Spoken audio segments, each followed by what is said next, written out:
దేవుడు మానవుని తయారు చేసినప్పుడు చాలా ఉన్నతమైన ఆలోచనలతో తయారు చేశాడు. ఎలాగంటే సృష్టి అంతటిని తయారు చేసిన తర్వాత మానవుణ్ణి జంతువుల పోలికలో తయారు చేయలే, మానవుణ్ణి దేవదూతల పోలికలో కూడా తయారు చేయలే. మానవుని ఎవరి పోలికలో తయారు చేశాడంటే దేవుని పోలికలో తయారు చేశాడు. ఎవరి స్వరూపంలో తయారు చేశాడంటే దేవుని స్వరూపంలో తయారు చేశాడు. అందుకని 8వ సంకీర్తనలో దావీదు భక్తుడు అంటాడు కదా, 5వ వచనం, దేవుని కంటే వానిని అనగా మనుష్యుని కొంచెము తక్కువ వానిగా చేసి ఉన్నావు, మహిమా ప్రభావములతో వానికి కిరీటము ధరింపచేసి ఉన్నావు. ఆ కింద చదువుకుంటూ వెళ్తే ఈ సృష్టి అంతటి మీదనంట అధికారిగా ఎవరిని పెట్టాడంటే మనుషుని పెట్టాడంట. ఈ సృష్టి అంతటిని కలుగునుగాక అని తయారు చేసినటువంటి సృష్టి అంతా తీసుకొచ్చి మనుషుని పాదముల దగ్గర పెట్టాడంట దేవుడు. అంటే మనుష్యుడు పట్ల దేవుడికి కలిగి ఉన్న ఉద్దేశం ఏంటంటే దేవుని కంటే కొంచెము తక్కువగా చేసి సృష్టి యావత్తును కూడా ఎక్కడ పెట్టాడంటే మనిషిని పాదాల దగ్గర పెట్టాడంట. దేవుని దృష్టిలో మనిషిని యొక్క విలువ ఎంత గొప్పదంటే మన ఊహకు అందనటువంటిది. దేవుని దృష్టిలో మనిషి యొక్క ప్రణాళిక ఎటువంటిదంటే మనం ఊహించలేనటువంటిది. అంతటి గొప్ప ఉద్దేశం కలిగినటువంటి మానవుడు ఈరోజు ఏ స్థితిలో ఉన్నాడు ఇంకా చూపించాలంటే ఈరోజు మనం చదివిన కీర్తన భాగాన్ని మనం చూస్తే గనక చూడండి, కీర్తన భాగం 105వ సంకీర్తనలో 5వ వచనం చూస్తే, ఆయన దాసుడైన అబ్రహాము వంశస్థులారా, ఆయన ఏర్పరచుకొనిన యాకోబు సంతతి వారలారా, ఆయన చేసిన ఆశ్చర్య కార్యములను జ్ఞాపకము చేసుకొనిడి, ఆయన చేసిన సూచక్రియలను ఆయన నోటి తీర్పులను జ్ఞాపకం చేసుకొనిడి. ఆయన మన దేవుడైన యెహోవా, ఆయన తీర్పులు భూమి ఎందంతటా జరుగుచున్నవి. తాను సెలవిచ్చిన మాటను 1000 తరముల వరకు, అబ్రహాముతో తాను చేసిన నిబంధనను, ఇస్సాకుతో తాను చేసిన ప్రమాణమును నిత్యము కూడా ఆయన జ్ఞాపకము చేసుకొనును. అబ్రహాముతో దేవుడు ఏ నిబంధన అయితే చేశాడో, అబ్రహాముతో దేవుడు ఏ ఒప్పందం అయితే చేసుకున్నాడో, ఆ ఒప్పందం ఎవరికి వచ్చిందంటే అబ్రహాము తర్వాత ఇస్సాకు వచ్చింది, ఇస్సాకు తర్వాత యాకోబుకి వచ్చింది, యాకోబు తర్వాత ఈ రోజుకి మన మీదకి కూడా వస్తుందంట నిబంధన. అందుకని అంటాడు కదా, మీరు అబ్రహాము ఆశీర్వాదమునకు వారసులమంట. దేవునికి స్తోత్రం. అబ్రహాముతో చేసుకున్నటువంటి దేవుని నిబంధన ఈ రోజు వరకు కూడా అది కొనసాగుతుందండి. అందుకని అన్నాడు కదా, 1000 తరముల వరకు కూడా నిబంధన సాగుతూ ఉంటదంట. ఇది మన గొప్పతనం కాదు, ఏదో మన భక్తిని బట్టి కాదు, లేదంటే మన శక్తి సామర్థ్యాలను బట్టి కాదు. మన పితరుడు అయినటువంటి అబ్రహాముతో దేవుడు చేసుకున్నటువంటి ఆ ఒప్పందం, ఆ ప్రమాణం, ఆ నిబంధనను బట్టి ఈ రోజుకి కూడా దేవుడు మనల్ని అబ్రహాము ఆశీర్వాదానికి వారసులుగా చేస్తున్నాడంట. అంటే ఇక్కడున్న మనందరము కూడా ఏదో సాదాసీదా మనుషులం కాదు, ఏదో మనం ఏదో కష్టపడి బ్రతికేసి సంపాదించేసుకుని ఎంతో కొంత తినటానికి, ఓ పూట తినటానికి వెళ్ళి కష్టపడితేనే కానీ ఉండగలిగేటువంటి పరిస్థితి కాదు. దేవుని దృష్టిలో మనం ఎటువంటి వారం అంటే చాలా ఉన్నతమైన వారం అంట. దేనిని బట్టి అంటే మన పితరుడైనటువంటి అబ్రహాముతో దేవుడు చేసుకున్న ఒప్పందం, మన పితరుడైనటువంటి అబ్రహాముతో దేవుడు చేసినటువంటి ప్రమాణాన్ని బట్టి ఈ రోజుకి కూడా దేవుడు ఖచ్చితంగా ఆ నిబంధనను కొనసాగిస్తున్నాడంట. మరి ఆ నిబంధన చేసినటువంటి దేవుడు, ఆ ప్రమాణం చేసినటువంటి దేవుడు అబ్రహాముకు ఆశీర్వాదానికి వారసులుగా మనం నిలవబెట్టాలంటే మనం ఎలాగుంటున్నాం? ఈ రోజున దేవుని వాగ్దానాలు అయితే అనేకమైన ఉన్నాయి, దేవుడు ప్రమాణాలు అయితే మన కోసం అనేకమైన చేస్తున్నాడు. ఈ నూతన సంవత్సరంలో కూడా మనందరూ కూడా వాగ్దానాలు తీసుకున్నాం. ఈ ప్రమాణం కానీ వాగ్దానం కానీ దేవుడు చేసిన నిబంధన కానీ మన జీవితంలో ఎందుకు జరగట్లేదు అని అంటే, ఈరోజు ఒక వ్యక్తిని మీకు ఉదాహరణగా చూపించడానికి నేను ఇష్టపడుతున్నాను. ఆ వ్యక్తి జీవితాన్ని మన జీవితంతో సరిపోల్చుకుంటూ మనం ముందుకు సాగుదాం. పరిశుద్ధ గ్రంథంలో మనందరికీ తెలిసినటువంటి భాగాల్ని మనం చూసుకుంటూ వెళ్తే ఆది కాండం నుంచి కూడా మనం చూసుకుంటూ వెళ్తే దేవుడు సృష్టిని సృజించిన తర్వాత, అబ్రహాముతో నిబంధనను చేసుకున్న తర్వాత, మోషే ద్వారా ధర్మశాస్త్రాన్ని ఇచ్చిన తర్వాత, ప్రజలు ధర్మశాస్త్రానికి లోబడకుండా ధర్మశాస్త్రానికి యొక్క ఆజ్ఞను వ్యతిరేకిస్తూ ఘోరమైనటువంటి పాపం చేస్తూ, ఆ పాపం ద్వారా వారు మరణాన్ని తెచ్చుకుని వారు శిక్షకు పాత్రలు అవుతున్నారంట. అటువంటి శిక్ష పాత్ర అవుతున్న సమయంలో దేవుడు నా ప్రవక్తలను రప్పించాడు, యాజకులను రప్పించాడు, న్యాయాధిపతులను రప్పించాడు.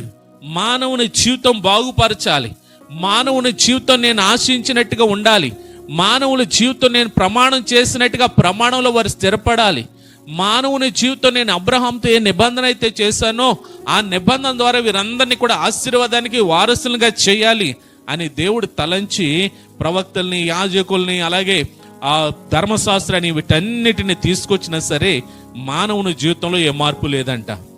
కానీ ప్రజలు ఏమంటున్నారంటే, మాకు ప్రవక్తలు అవసరం లేదు, మాకు న్యాయాధిపతులు అవసరం లేదు, మాకు ధర్మశాస్త్రం అవసరం లేదు, మాకు ఎవరు కావాలంటే మాకు రాజులు కావాలని కోరుకున్నారంట ప్రజలు. అటువంటి సందర్భంలో దేవుడు చేసినటువంటి ప్రణాళిక, దేవుని యొక్క చిత్తాన్ని బట్టి ఏం జరిగింది అనే దాన్ని మనము ముందుకు చూసుకుంటూ వెళ్దాం. మొదటి సమూయేలు గ్రంథం 9వ అధ్యాయం 2వ వచన భాగం నుండి మొదటి వచన భాగం నుండి మనం చూద్దాం. అఫియాకు పుట్టిన జెకోరతు కుమారుడైన సెరోరుకు జననమైన అబియేలు కుమారుడగు కీషు అను బెన్యామీనుడు ఒకడు ఉండెను. కీషు భాగ్యవంతుడగు ఒక బెన్యామీనుడు. అతడికి సౌలు అను ఒక కుమారుడు ఉండెను. అతడు బహు సౌందర్యము గల యవ్వనుడు. ఇజ్రాయేలులో అతనికి పాటి సుందరుడు ఒక్కడునూ లేడు. అతడు భుజములు మొదలుకొని పైకి ఇతరుల కంటే ఎత్తుగలవాడు. యాకోబు సంతతిలో 12 మంది కుమారులు. 12 మంది కుమారులలో 12వ వాడు ఎవరంటే బెన్యామీను, చివరి వాడు బెన్యామీను. చూడండి, ఇజ్రాయేలు ప్రజలకి ధర్మశాస్త్రాన్ని ఇచ్చాడు. ధర్మశాస్త్రం పాపం అంటే ఏంటో సూచిస్తుంది, ఆ పాపం ద్వారా వచ్చేటువంటి శిక్ష ఏంటో చూపిస్తుంది. ఆ పాపము ద్వారా శిక్షకు పాత్రలు అవుతున్నారు, కానీ ఆ ధర్మశాస్త్రం మానవులను రక్షించలేకపోతుందంట. ఆ మానవులు రక్షించలేని పరిస్థితిలో యాజకులు వచ్చారు.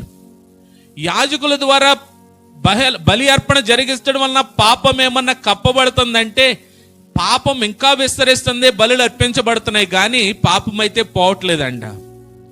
తర్వాత న్యాయాధిపతులు వచ్చారు. న్యాయాధిపతులు వచ్చినా సరే తీర్పు జరుగుతుంది, కానీ తీర్పు ద్వారా శిక్ష వస్తుంది, కానీ ఆ తీర్పు నుండి, శిక్ష నుండి ప్రజలు తప్పించలేకపోతున్నారంట. అందుకని ప్రజలు కోరుకున్న రీతిలో మాకు రాజులు కావాలనుకున్నప్పుడు దేవుడు ఏ వంశాన్ని ఎన్నుకున్నాడో తెలుసా? ఇజ్రాయేలు వంశంలో చివరి కడపటి వంశమైనటువంటి బెన్యామీను గోత్రాన్ని ఎన్నుకున్నాడు. అక్కడ దేవునికి స్తోత్రం. బెన్యామీను గోత్రం అంటే చివరి గోత్రం. బెన్యామీన్ అంటే చివరి కుమారుడు. చివరి కుమారుడికి విలువ ఉంటుందా, పెద్ద కుమారుడికి విలువ ఉంటుందా? ఇక్కడ ఉన్న తల్లిదండ్రులు అందరూ కూడా మనకి ఎదురేసి పిల్లలు ఉన్న వాళ్ళకి తెలుస్తుంది. పెద్దోడికి కొన్నదాన్ని ఏం చేస్తాం, రే నువ్వు దీంతో సరిపెట్టుకోరా అంటారు కదా. అది బట్టలు అవనివ్వండి, లేదంటే అడిగి ఏదన్నా సైకిల్ కొనేవ్వండి, లేదా ఆట వస్తువు కొనేవ్వండి, రే ఇది దాచిపెట్టండి. ఎందుకో రెండో వాడికి. రెండో వాళ్ళు అలా బలైపోతూ ఉంటారు. ఇక్కడ చివరోడు బెన్యామీను గోత్రం, విలువ లేనటువంటి గోత్రం, కానీ దేవుడు ఎవరికి విలువ ఇచ్చాడంటే ఆ బెన్యామీను గోత్రానికి విలువ ఇచ్చాడంట. దేవుని స్తోత్రం. ఆ బెన్యామీను గోత్రంలో ఉన్నటువంటి కీషు అనే ఒక బెన్యామీను యొక్క కుమారుడు అయినటువంటి సౌలుని ఇప్పుడు రాజుగా ఎన్నుకోవడానికి దేవుడు సిద్ధపడుతున్నాడు. దేవుని స్తోత్రం. 9వ అధ్యాయము 2వ వచనం దగ్గరకు వచ్చినప్పటికీ సౌలు పరిచయం అవుతాడు. ఆ కిందకి వెళ్ళినప్పటికీ తండ్రి ఏమంటాడు, రే మనకు పశువులు ఉన్నాయి, సంపద ఉంది, అయితే కొన్ని గార్దబాలు అంటే కొన్ని గాడిదలు తప్పిపోయినాయి, కాబట్టి ఆ గాడిదలు వెతికిరారా, నీతో పాటు ఒక మనిషిని తీసుకుని వెళ్ళి వెతికిరారా అని పంపిస్తాడు సౌలుని. సౌలు ఏం చేస్తాడంటే ఒక ఎత్తుని తీసుకుని మొత్తం అలా వెతుక్కుంటూ అరణ్యంలో వెతుక్కుంటూ వెళ్ళిపోతాడు. 2-3 రోజులు వెతికినా సరే ఆ గాడిదలు దొరకపోతే అక్కడ ఒక వ్యక్తి అంటాడు, మీకు ఎలాగైతే దొరకదో అదిగో పలానా ప్రాంతంలో ఒక ప్రవక్త ఉంటాడు. ఒక ప్రవక్త దీర్ఘదర్శి అంటారు. ఆ కాలంలో దీర్ఘదర్శి అంటే జరగబోయేదాన్ని చెప్పేటువంటి వాడు. ఆ ప్రవక్త దగ్గరికి వెళ్తే గనక ఆ ప్రవక్త ఏంటనేది, ఎక్కడున్నా ఏంటనేది మీకు విషయాన్ని చెప్తాడు.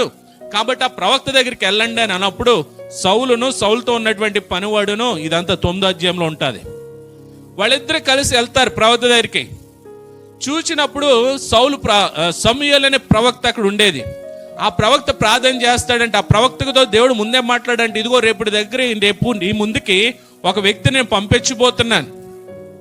ఆ వ్యక్తి ఇజ్రాయేలును ఏలడానికి రాజు కావాలని అడుగుతున్నారు కాబట్టి ఆ వ్యక్తి రాజుగా నువ్వు పట్టాభిషేకం చేయాలి అని దేవుడు ముందుగానే ప్రవచిస్తాడంట, ముందుగానే మాట్లాడతాడంట సమూయేలుతో మాట్లాడిన తర్వాత ఈ వ్యక్తి ఎప్పుడైతే ముందు రోజు వస్తూ ఉంటాడో సమూయేలు అడుగుతాడంట, ప్రభా ఇదిగో నువ్వు చెప్పిన వ్యక్తి ఈయనేనా అంటే, ఈ వ్యక్తే ఈ రోజు నీ దగ్గర ఉంచుకో, రేపు పొద్దుటి దినాన ఈ వ్యక్తిని నువ్వు అభిషేకించాలి అని చెప్తాడంట. ఆ రీతిగానే సౌలు వస్తూ ఉండగానే, సౌలు వచ్చిన తర్వాత సౌలుతో మాట్లాడుతుండగా సౌలు అంటాడు, ఇదిగో ఈ రోజు నువ్వు నాతో పాటు కూడా మేడగదిలో ఉండు, రేపటి దినాన నీతో మాట్లాడతానని ఆ రాత్రి తీసుకెళ్లి సౌలుతో భోజనం చేస్తాడు. ఆ మరునాడు ఏం చేస్తాడంటే సౌలుని పట్టాభిషేకం చేస్తాడంట. దేవునికి స్తోత్రం. చూడండి, ఇదే భాగంలో 9వ అధ్యాయం 15వ వచనంలోకి మనం వెళ్తే గనుక, సౌలు దేవుని చేత ఎన్నిక చేయబడి పంపించబడ్డాడు. ఇంతకే సౌలు ఎందుకు వెళ్ళాడు? ఆడికే తప్పిపోయిన గాడిదలు వెతుక్కుంటూ వెళ్ళాడు. కానీ తప్పిపోయినటువంటి గాడిదలు వెతుక్కుంటూ వెళ్ళినటువంటి సౌలుకి దేవుడు ఎక్కడికి నడిపించాడు? సమూయేలు దగ్గరికి పంపించాడు. దేవునికి స్తోత్రం. ఈ లోకంలో ఎంతో మంది ఉన్నారు, ఎంతో మంది ప్రపంచవ్యాప్తంగా ఈ రోజున చూసుకుంటే 750 కోట్ల మంది జనాభా ఉన్నారు. ఈ 750 కోట్ల మందిలో ఈ రోజున ఈ గ్రామంలో ఈ మందిరంలో మిమ్మల్ని ఎందుకు నిలబెట్టాడంటారు దేవుడు? ఎందుకు నడిపించాడంటారు దేవుడు? ఈరోజు ఖచ్చితంగా పరిశుద్ధాత్మ దేవుని ద్వారా మీతో మాట్లాడడానికి దేవుడు ఇక్కడికి నడిపించాడు. ఆమేన్. మీరేదో మీకు మీరుగా వచ్చిన వాళ్ళు కాదు, మీకు మీరుగా వచ్చేసి వెళ్ళిపోదాం అనుకున్నవారు కాదు. మిమ్మల్ని దేవుని ఉద్దేశము చేత ఇక్కడికి నడిపించబడ్డారు. దేవుడు మీతో మాట్లాడడానికి ఇష్టపడుతున్నాడు. సౌలు వెతుకుతున్నది తప్పిపోయినటువంటి గాడిదల్ని, కానీ ఎక్కడికి నడిపించబడ్డాడంటే ప్రవక్త అయిన సమూయేలు దగ్గరికి నడిపించబడ్డాడు. ఎందుకు నడిపించబడ్డాడంటే దేవుడు సౌలు పట్ల కలిగి ఉన్న ఉద్దేశమును బయలుపరచడానికే నడిపించబడ్డాడు. దేవుడు ప్రణాళికను తెలుసుకోవడానికే నడిపించబడ్డాడు. ఈరోజు ఇక్కడున్న మనమందరం కూడా దేవుడు మన ఎడల ఏ ప్రణాళికను ఏ ఉద్దేశంలో కలిగి ఉన్నాడో వాటిని బయలుపరచడానికి, దానిలో మనం జీవిస్తున్నామా లేదా దాని నుండి తప్పిపోయామా అనే ఆలోచన కలిగి ఉండడానికే దేవుడు మనల్ని ఇక్కడికి నడిపించాడు. దేవునికి స్తోత్రం. చూడండి, 1 సమూయేలు గ్రంథం 10వ అధ్యాయం 1వ వచనంలోకి వస్తే, అప్పుడు సమూయేలు తైలపు బుడ్డి పట్టుకొని సౌలు తల మీద తైలము పోసి అతని ముద్దు పెట్టుకొని, యెహోవా నిన్ను అభిషేకించి తన స్వాస్థ్యం మీద అధిపతిగా నియమించున్నాడు అని చెప్పి ఇలాగు సెలవించను. గమనించండి, సౌలు ఎక్కడో ఒక బెన్యామీను గోత్రము, విలువలేని గోత్రము, చాలా చిన్న గోత్రం. ఆ గోత్రంలో కూడా ఈ కుటుంబం ఎటువంటిదంటే చాలా పేద కుటుంబం అంట, సౌలు కుటుంబం. అటువంటి కుటుంబంలో నుంచి ఇజ్రాయేలు ప్రజలను అనగా దేవుని ప్రజలను ఏలడానికి మొట్టమొదటి రాజుగా ఎవరిని ఎన్నుకున్నాడు తెలుసా? ఒక యవనస్తుడైనటువంటి సౌలుని ఎన్నుకున్నాడు. దేవుని స్తోత్రం. అప్పటికి సౌలు వయసు ఎంత అంటే 30 సంవత్సరాలు. 30 సంవత్సరాలు అంటే ముసలుడా యవనస్తుడా? అమ్మా చూడండి, దేవుని ప్రణాళికలు ఎలా ఉంటాయో తెలుసా? దేవుని ఉద్దేశంలో ఎలా ఉంటాయో తెలుసా? దేవుడు మనం పుట్టక ముందే మన ఎడల గొప్ప ఉద్దేశాన్ని కలిగి ఉంటాడు. దేవుడు మనం పుట్టక ముందే ప్రణాళికను కలిగి ఉంటాడు. దేవుని చిత్తానికి మనం లోబడితే దేవుడు ఏం చేస్తాడు తెలుసా? మనకు తెలియకుండానే ఆ చిత్తములో ఆయన నడిపించుకుంటూ వెళ్తాడు. కానీ మనం ఏం చేస్తాం తెలుసా? దేవునికి దూరంగా ఉండి సొంత ప్రయత్నాలు చేసుకుంటూ సొంత ఆలోచనలతో దేవుడు కలిగి ఉన్న ప్రణాళికని కాకుండా మరొక మార్గంలోకి వెళ్ళడానికి మనం ప్రయత్నం చేస్తాం. అప్పుడే మనకి ఏమేమి ఎదురవుతాయి అంటే సమస్యలు, కష్టాలు, శ్రమలు, ఇరుకులు, ఇబ్బందులు, బాధలు అన్నీ వచ్చేస్తాయి. అప్పుడే దేవుడు కలిగి ఉన్నటువంటి ప్రణాళికలో, దేవుడు కలిగి ఉన్నటువంటి చిత్తములో మనము నడవాలంటే ఎవరికి లోబడాలంటే దేవునికి లోబడాల. ఇక్కడ సౌలు భక్తి లేనోడు కాదు, ప్రమాణము చేయబడినటువంటి వంశములో నుండి అనగా యాకోబు ఇజ్రాయేలు వంశములో నుండి ప్రమాణం చేయబడినటువంటి గోత్రం నుండి 12 గోత్రాల్లో చివరి గోత్రం అనేటువంటి బెన్యామీను గోత్రంలో నుండి దేవుడు నిబంధనలు సాగుతున్నటువంటి వ్యక్తి సౌలు. దేవుడు ప్రణాళికలో జీవిస్తున్నటువంటి వ్యక్తి సౌలు. అందుచేతనే గాడిదలను వెతుక్కోవటానికి వెళ్ళేవాడిని దేవుడు ఎక్కడికి నడిపించాడు? ప్రవక్త దగ్గరికి నడిపించాడంట. సమూయేలు అభిషేకించిన తర్వాత తైలపు బుడ్డిని పట్టుకొని సౌలు తల మీద ముద్దు పెట్టుకొని, యెహోవా నిన్ను అభిషేకించి. స్వాస్థ్యం అంటే ఎవరి స్వాస్థ్యం? అది దేవుని స్వాస్థ్యం అంట. దేవునికి స్తోత్రం, హల్లెలూయా. మనకి చాలా మందికి అభిషేకం అంటే ఏదో అనుకుంటారు. అభిషేకం అంటే తైలం వేస్తారు అయిపోయిందని అనుకుంటారు. జాతి గమనించాలా, అభిషేకం తక్కువగా అంచనేయద్దు. అభిషేకం ఇక్కడ చూడండి, సౌలు అభిషేకించబడ్డాడు తైలపు కొమ్ముతో తైలము పోసి. ఎప్పుడైతే అభిషేకించాడో సమూయేలు ప్రవక్త చెప్తున్న మాట చూడండి, తన స్వాస్థ్యము మీద అధిపతిగా నియమించాడు. ఏమన్నా దేవుడు ఆసినట్టుకు వచ్చి ఇచ్చాడా? అభిషేకం అనేది దేవుడు మన పైన పెట్టినటువంటి బాధ్యత. అభిషేకించబడ్డామనంటే దేవుడు మన పైన ఒక బాధ్యతను పెట్టాడు. దేవుడు తన పనిని అప్పగించాడు. దేవుని పని చేయడానికి మనం ఎన్నిక చేయబడ్డామని అర్థం. ప్రార్థనా పరులుగా ఎంతమంది అభిషేకించబడ్డారు ఉన్నారా? ఇప్పుడు చెప్పండి. తైలపు కొమ్ముతో సౌలుని సమూయేలు అభిషేకించి ముద్దు పెట్టుకున్న తర్వాత పలుకుతున్న మాట, యెహోవా నిన్ను అభిషేకించి. యెహోవా అభిషేకించాడా? సమూయేలు అభిషేకించాడా? మీరు ఎక్కడ వ్యక్తులు చూడొద్దు. మీరు అభిషేకించబడ్డారంటే దేవుని చిత్తాన్ని బట్టి ఎప్పుడైతే తైలము ప్రోక్షించబడుతుందో, మీరు ఎవరి చేత అభిషేకించబడుతున్నారంటే దేవుని చేత అభిషేకించబడుతున్నారు. అభిషేకించబడిన తర్వాత చూడండి, నిన్ను అభిషేకించి తన స్వాస్థ్యము మీద అధిపతిగా నియమించి ఉన్నాడు. దేవునికి స్తోత్రం. ఇక్కడ సౌలు తన స్వాస్థ్యం ఎవరంటే, దేవుని స్వాస్థ్యం ఎవరంటే ఇజ్రాయేలు ప్రజలు. దేవుని స్వాస్థ్యం ఇజ్రాయేలు ప్రజల యొక్క సంరక్షణ. దేవుని స్వాస్థ్యం ఏంటంటే ఇజ్రాయేలు ప్రజల యొక్క అవసరతలు తీర్చడం. దేవుని స్వాస్థ్యం ఏంటంటే ఇజ్రాయేలు ప్రజల్ని కంటికి రెప్పలా కాపాడడం. ఆ పనిని ఎవరికి అప్పగించాడంటే సౌలుకి అప్పగించాడు. ఇక్కడ దేవుడు మనల్ని అభిషేకించాడు. ఎందుకో తెలుసా? ఒక బాధ్యతను పెట్టాడు, ఈ గ్రామం కోసం ప్రార్థించమని. ఒక భారాన్ని పెట్టాడు, ఈ దేశం కోసం ప్రార్థించమని. ఒక పనిని అప్పగించాడు, ఈ యొక్క కుటుంబాల కోసం ప్రార్థించమని, సంఘాల కోసం ప్రార్థించమని. మరి ఆ పనిలో మనం ఉంటున్నామా? ఒక ప్రార్థన చేసేవాళ్ళు కాదు, సువార్త చెప్తామన్నారు. దేవుడు పెట్టిన పని, దేవుడు అప్పగించిన పని, దేవుడు అప్పగించిన బాధ్యత కొనసాగిస్తున్నామా? సంగీతం వాయిస్తామని అభిషేకించబడ్డారు, ఆ పనిని నమ్మకంగా చేస్తున్నామా? ఈ మందిరాన్ని కంటికి రెప్పలా చూసుకుంటామని అభిషేకించబడ్డారు, ఆ పనిని చేస్తున్నామా? దేవుడు అప్పగించిన పనిలో తన స్వాస్థ్యాన్ని మనకిస్తున్నాడంట, బాధ్యతను అప్పగిస్తున్నాడంట. అభిషేకించడం అంటే ఏదో తైలం పోసారు, అది ఎప్పుడో అయిపోయింది కదండి అని అనుకుంటున్నారేమో. ఆయన అభిషేకించబడిన తర్వాత మా పరిచర్య యొక్క లెవెల్ మారింది. ఎప్పుడైతే మేము ప్రతిష్ఠించబడతామో, ఎప్పుడైతే అభిషేకించబడతామో సేవకుడిగా, అభిషేకించిన తర్వాత ఏమవుతుందో తెలుసా? ఇక్కడి నుంచి మా కంట్రోల్ ఏముండవు, పరిశుద్ధాత్మ దేవుని నడిపింపులోకి వెళ్ళిపోతాం. మనం అభిషేకించబడ్డామనంటే దేవుడు తన బాధ్యతను మన పైన నమ్మకంగా అప్పగిస్తున్నట్టు. ఇక్కడ సౌలుకి అదే చేయబడింది. అదే చేయబడిన తర్వాత చూడండి 6వ వచనం కాడికి వస్తే,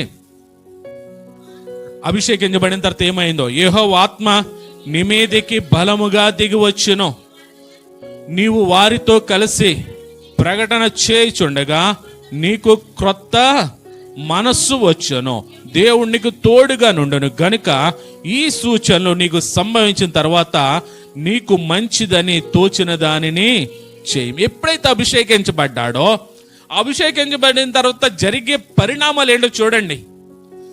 సమూయేలు తైల బుడ్డను పట్టుకున్నాడు తైలంతో, సౌలు ఎదురుగా ఉన్నాడు, తైలం పోసి అభిషేకించాడు. అభిషేకించిన తర్వాత ముద్దు పెట్టుకున్నాడు. ముద్దు పెట్టుకున్న తర్వాత అన్నాడు, ఇదిగో దేవుడు నీకు తన స్వాస్థ్యంగా అప్పగించాడు, అధిపతిగా నేను నియమించాడు అని చెప్పిన తర్వాత జరిగిన పరిణామాలు చూడండి. యెహోవా ఆత్మ నీ మీదికి బలముగా దిగి వచ్చును. ఎప్పుడైతే మనం అభిషేకించబడతామో దేవుని ఆత్మ మన పైకి బలముగా దిగి వస్తుందంట. మన అభిషేకంలో నిలబడిన రోజున చూపిస్తాను మీకు. సౌలు జీవితం ఈరోజు మనకి సరిపోల్చబడుతుంది. అభిషేకించబడ్డాం, అభిషేకంలో నిలబడ్డాబా, అభిషేకం నుంచి తొలగిపోయామా. సౌలుకి దేవుని స్వాస్థ్యం అప్పగించబడింది. దేవుని ఆత్మ బలంగా అతనిపైకి దిగి వస్తుంది. దిగి వచ్చిన తర్వాత నీ వారితో కలిసి ప్రకటన చేయుచుండగా ఏమొస్తుందంట? నీ వారితో కలిసి ప్రకటన చేయుచుండగా నీకు క్రొత్త మనస్సు వచ్చును. అదే మనసు అభిషేకించబడక ముందు అదే మనసు, అభిషేకించిన తర్వాత అదే మనసు. గమనించండి, ఒక్కసారి మనం అభిషేకించబడిన తర్వాత జరిగే మార్పులు అయ్యాయి. ఎందుకో తెలుసా? మనం ఆ అభిషేకం కొరకు ఏర్పరచబడిన వారము. సౌలు ఏ రీతిగా అయితే తప్పిపోయిన గాడిదలు వెతుక్కుంటూ వెళ్ళాడో, దేవుడు నడిపించాడో, ఈ లోకంలో తప్పిపోయి తిరుగుతున్న మనల్ని కూడా ఆయన దేవుని మందిరంలో నడిపించిన తర్వాత అభిషేకించి మనకు కొన్ని బాధ్యతలను అప్పగించాడు. అప్పగించిన తర్వాత, అభిషేకించిన తర్వాత మనలో జరగాల్సినటువంటి మార్పులు ఇవి. దేవుని ఆత్మ మనపైకి బలంగా దిగి రావాలి, మనకి క్రొత్త మనసు కలగాలి. తర్వాత మూడోది, దేవుడు నీకు తోడుగా నుండును గనుక ఈ సూచనలు నీకు సంభవించిన తర్వాత నీవు మంచిదని తోచిన దానిని దేవుడు మనకి సూచిస్తూ ఉంటాడంట. దేవుడు మనకి ఆజ్ఞాపిస్తాడంట. దేవుడు మనల్ని గైడ్ చేస్తాడంట. మనం ఏం చేయాలో. అభిషేకించబడిన తర్వాత మనల్ని నడిపించేది ఎవరంటే దేవుడే. ఆమేన్. మనం అభిషేకించబడిన తర్వాత మన ప్రార్థన కోసం మనం ఎప్పుడైతే మోకరిస్తామో మనకు ప్రార్థన నడిపించేది ఎవరంటే పరిశుద్ధాత్మ దేవుడు. దేనికోసం ప్రార్థించాలో మనకు బయలుపరిచేది ఎవరంటే పరిశుద్ధాత్మ దేవుడు. సువార్త ప్రకటించడం వరకు ఎన్నిక చేయబడిన వారులారా, సువార్త చేస్తామని అభిషేకించుకున్న వారులారా, మనం వెళ్తున్నప్పుడు ఏం మాట్లాడాలో మనకి గైడ్ చేసేది ఎవరంటే పరిశుద్ధాత్మ దేవుడు. మనం అభిషేకించబడిన తర్వాత ఎవరి స్వాధీనంలోకి వెళ్ళిపోతామంటే దేవుని స్వాధీనంలోకి వెళ్ళిపోతాం మనం. సౌలు జీవితంలో అదే జరిగింది. చూడండి తర్వాత 9వ వచనం. అతడు సమూయేలు నద్ద నుండి వెళ్ళిపోటుకే తిరిగా దేవుడు అతనికి క్రొత్త మనసు అనుగ్రహించాను. ఆ దినముననే ఆ సూచనలో కనపడేనో. దేవునికి స్తోత్రం. సౌలు దగ్గర నుంచి అభిషేకం అయిన తర్వాత, సౌలు ప్రవచించిన తర్వాత అతను వెళుతుండగానే ఆ మార్పులన్నీ జరిగినాయి అంట. ఈయనెవరో తెలుసా? ఇజ్రాయేలీలకు, దేవుని ప్రజలకు ఎన్నిక కాబడినటువంటి మొట్టమొదటి రాజు. మొట్టమొదటి రాజు. అనుభవంతో ఎన్నుకున్నాడా దేవుడు? పెద్దోళ్ళని ఎన్నుకున్నాడా? ముసలోళ్ళని ఎన్నుకున్నాడా? నా ప్రజలను పాలించాలి కాబట్టి ఏం కావాలి? అనుభవం కావాలా? నా ప్రజలకి సంరక్షించాలి కాబట్టి ఏం కావాలి? అనుభవం కావాలని కోరుకున్నాడా దేవుడు? సొంత జ్ఞానం పని చేయదండి. మీరు అనుకోవచ్చు సంఘములో పెద్దోళ్ళు చెప్పే వాక్యాలకి చిన్నోళ్ళు చెప్పే వాక్యాలకి తేడా ఉంటుంది అని. ఇక్కడ నిలబడిన వాళ్ళు ఎవరైనా ఒకటే దేవునికి. ఎవరి చేతనైనా కూడా మాట్లాడగలడు దేవుడు. దేవునికి స్తోత్రం. సండే స్కూల్ పిల్లలు నిలబెట్టినా వాళ్ళ ద్వారా కూడా దేవుడు మాట్లాడతాడు. మీరు అనుకుంటున్నారేమో మాకు ఇంకా వయసు రాలేదు కదండి, మేము ఆ వయసు వచ్చాక అప్పుడు మేము బోధిస్తామండి, అప్పుడు సువార్త చేస్తామండి. వయసుతో సంబంధం లేదు దేవుని పనికి. చూడండి, ఎప్పుడైతే సమూయేలు దగ్గర నుంచి సౌలు వెనుదిరిగాడో ఆ యొక్క సూచనలన్నీ కూడా కనపడతాం మొదలెట్టినాయంట. 22వ వచనం. రాజుగా ప్రకటనకు ఆలస్యము రాక భయాందోళన కలిగి ఉన్నాడంట అక్కడ రాజు. చూడండి 22వ వచనం. కావున వారు ఇక్కడికి ఇంకొక మనుష్యుడు రావలసి ఉన్నదా అని యెహోవా యొద్ద విచారణ చేయగా, యెహోవా ఇదిగో అతడు సామానులో దిగి ఉన్నాడని సెలవిచ్చాను. రాజు కోసం ఎదురు చూస్తున్నారు అక్కడ ఉన్నటువంటి ఇజ్రాయెల్ ప్రజలు. సౌలు ఎప్పుడైతే అభిషేకించబడిందో సౌల్లో ఒక భయం పట్టుకుంది. నా వయసు చూస్తే నాకు ఏ అనుభవమో లేదు, నాకు ఏ జ్ఞానము లేదు, నేను ఇంతమంది ప్రజలు నేను ఏలగలనా అని ఒక భయము, లోక సంబంధమైన భయముడు మొదలైంది. అతనిలో ఒక ఆందోళన మొదలైంది. అతనిలో ఒక సందిగ్ధత మొదలైంది. ఎంతమంది ప్రజలు నేను కాయగలనా, ఎంతవరకు రాజు అనేవాడు లేడు, నేనే మొట్టమొదటి రాజుని, ఈ ప్రజల్ని ఎలా సంరక్షించగలను అనే భయంతో దాక్కున్నాడంట. గమనించండి, మనం చేస్తున్న పని కూడా అదే. దేవుని సన్నిధిలో పాటలు పాడడానికి భయం, దేవుని సన్నిధిలో ప్రార్థన చేయడానికి భయం, దేవుని సన్నిధిలో దేవుడు చేసిన కార్యాలని సాక్ష్యపూర్వకంగా పంచుకోవాలంటే భయం, దేవుని సన్నిధిలో సువార్త ప్రకటన చేయాలంటే భయం, దేవుని సన్నిధిలో వాక్యాన్ని చెప్పాలంటే భయం. అభిషేకించబడిన తర్వాత కూడా ఆ భయమే మనల్ని ఎలుబడి చేస్తుంది. ఇక్కడ సౌలు జీవితంలో కూడా జరిగింది అదే. సౌలు గమనించుకోవాలి, నేను దేవుని చేత అభిషేకించబడ్డాను, దేవుని ఆత్మ నా పైన బలంగా దిగొస్తుంది, దేవుడు నాకు క్రొత్త మనసునిచ్చాడు కాబట్టి దేవుని యొక్క సహాయంతో నేను ఈ ప్రజలను సంరక్షించగలనే ఒక నిశ్చయిత కలిగి ఉండాలి. అటువంటి సౌలు భయపడుతున్నంట దాక్కున్నాడంట అక్కడ. ఆఖరికి మొత్తానికి వస్తాడు. 24వ వచనం చూడండి. అప్పుడు సమూయేలు, జనులందరిలో యెహోవా ఏర్పరిచిన వానిని మీరు చూచితిరా? జనులందరిలో అటువంటి వాడొక్కడును లేడని చెప్పగా జనులందరూ బొబ్బలు పెట్టుచు రాజు చిరంజీవి అగునుగా కానీ కేకలు వేసిరి. 27వ వచనం. దానిలో కొంతమంది పనికి మాలిన వారు ఈ మనుష్యుడు మనల్ని ఎలాగూ రక్షింపగలడని చెప్పుకొనుచు అతని నిర్లక్ష్యము చేసి అతని కానుకలు తీసుకొని రాకుండగా అతని చెవిటి వాడైనట్టు ఊరక ఉండేను. గమనించండి, మొత్తానికి సౌలు వచ్చాడు. సౌలు వచ్చినప్పుడు ఇదిగో సమూయేలు పరిచయం చేస్తున్నాడు. ఇదిగో పట్టాభిషేకం చేయమన్నటువంటి ఇజ్రాయేలును సంరక్షించే మొట్టమొదటి రాజు అని వాళ్ళందరూ తీసుకొచ్చినప్పుడు చాలా మంది ప్రజలు రాజు చిరంజీవిగా కానీ దీవించారంట. కొంతమంది అయితే వాళ్ళని ఏమన్నాడు అక్కడ? పనికి మాలిన వాళ్ళు అన్నాడు అక్కడ. దేవుని స్తోత్రం. కొందరు అనుకుంటున్నారంట, ఈ మనుషుడు, ఈ యవనస్తుడు, ఈ జ్ఞానం లేనోడు, ఈ పనికి మాలినోడు, ఈ అనుభవం లేనోడు ఇతడు మనల్ని ఎలా పరిపాలిస్తాడో అనుకునంట రాజుకు తీసుకురావాల్సినటువంటి కానుకలు తీసుకురాకుండా చెవిటోళ్ళు వల్లే వెళ్ళిపోతున్నారంట వాళ్ళు. ఈ రోజున సంఘాల్లో కూడా జరిగే పరిస్థితి ఎలా ఉందో తెలుసా? ఇక్కడ నిలబడినటువంటి యవనస్తులు కానీ, నిలబడేటువంటి సండే స్కూల్ పిల్లలు కానీ వాళ్ళు చెబుతున్నప్పుడు దేవుడు వారి ద్వారా ఏం మాట్లాడతాడనేది గ్రహించడం, లేదంటే వాళ్ళు ఏదైనా కార్యక్రమం చేస్తున్నప్పుడు దేవుడు వారి ద్వారా ఎలా మహిమ పొందుతాడనేది ఆలోచించడం. వాళ్ళు ఏం చేస్తారో చిన్నతనంగా చూస్తూ ఉంటారు. గమనించండి, దేవుడు తన మహిమ కొరకు ఎవరినైనా వాడుకోగలడు. దేవునికి స్తోత్రం. సౌలు గొప్ప విజయాన్ని చూస్తూ ఉంటాడు. ఇక్కడ చూడండి, 11వ అధ్యాయం మొదటి త్వరగా 11వ అధ్యాయం అంతా కూడా చూస్తే సౌలు మొట్టమొదటి యుద్ధం అది ఎవరి మీద అంటే అమోనీయుల మీద మొట్టమొదటి యుద్ధం. సౌలు వయసు ఎంత అప్పటికి? గట్టిగా చెప్పాలి, 30 సంవత్సరాలు. అనుభవం ఉందా? అనుభవం లేదు. పోనీ ఎవరైనా సలహా ఇచ్చేవాళ్ళు ఉన్నారా? ఎవరు లేరు. కేవలం దేవుని మీద మాత్రమే ఆధారపడ్డాడు. చాలా సంతోషం. దేవుని మీద ఆధారపడ్డాడు. దేవుని నడిపింపుని బట్టి మొట్టమొదటిగా యుద్ధం ఎవరి మీదకి వెళ్ళాడంటే అమోనీయుల మీదకి యుద్ధానికి వెళ్ళాడు. వెళ్ళిన తర్వాత అక్కడ సైన్యాన్ని సమకూర్చుకుంటాడు. 3,33,000 మంది సైనికులను, 3 లక్షల మంది ఇజ్రాయేల్ ప్రజలను, 30,000 మంది యోధా ప్రజలని ఎన్నిక చేసుకుని యుద్ధానికి వెళ్ళి వారందరినీ కూడా తుత్తునీలుగా చేసి మొట్టమొదటి విజయాన్ని పొందుకుంటాడంట అక్కడ. దేవునికి స్తోత్రం. మొట్టమొదటి విజయం చాలా ఘనంగా జరిగింది, చాలా గొప్పగా జరిగింది. అందరూ కూడా ప్రజలు ఆశ్చర్యపోయారంట. ఏంటి రాజు, మన రాజు ఎంతమంది అమోనీయుల ప్రజల్ని మొత్తం తెలివితేటలతో విజయాన్ని పొందుకొచ్చాడా అని చాలా మంది సౌలుని గౌరవించడం, సౌలుని గొప్ప చేయడం ప్రారంభించారంట. దేవునికి స్తోత్రం. చూడండి, తర్వాత ఇంకేం జరిగిందంటే 13వ అధ్యాయం 8వ వచనం కాడికి రండి.